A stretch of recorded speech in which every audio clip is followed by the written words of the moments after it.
சங்கீதம் 36. கர்த்தருடைய தாசனாகிய தாவீது ராக தலைவனுக்கு ஒப்புவித்த சங்கீதம்.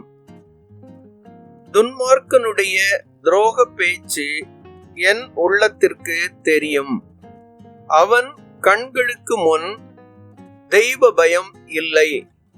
அவன் தன் அக்கிரமம் அருவருப்பானதென்று காணப்படும் அளவும் தன் பார்வைக்கேற்றபடி தனக்குத்தானே இச்சகம் பேசுகிறான்.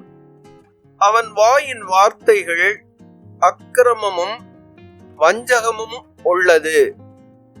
புத்தியாய் நடந்து கொள்வதையும் நன்மை செய்வதையும் விட்டுவிட்டான்.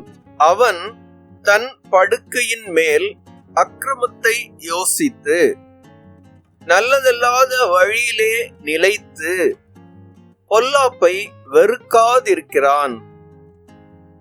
கர்த்தாவே, உமது கிருபை வானங்களில் விளங்குகிறது.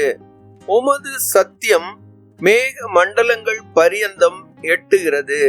உமது நீதி மகத்தான பர்வதங்கள் போலவும் உமது நியாயங்கள் மகா ஆழமாகவும் இருக்கிறது.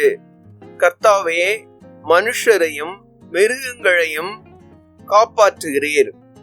தேவனே, உம்முடைய கிருபை எவ்வளவு அருமையானது!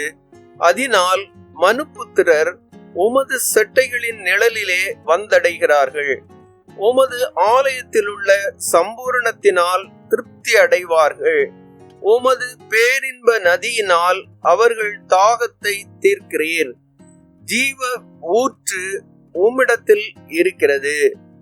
உம்முடைய வெளிச்சத்திலே வெளிச்சம் காண்கிறோம்.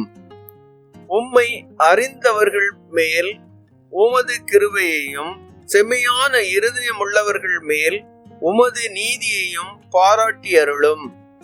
பெருமைக்காரரின் கால் என் மேல் வராமலும் துன்மார்க்கருடைய கை என்னை பறக்கடியாமலும் இருப்பதாக. இதோ, அக்கிரமக்காரர் விழுந்தார்கள், எழுந்திருக்க மாட்டாமல் தள்ளுண்டு போனார்கள்.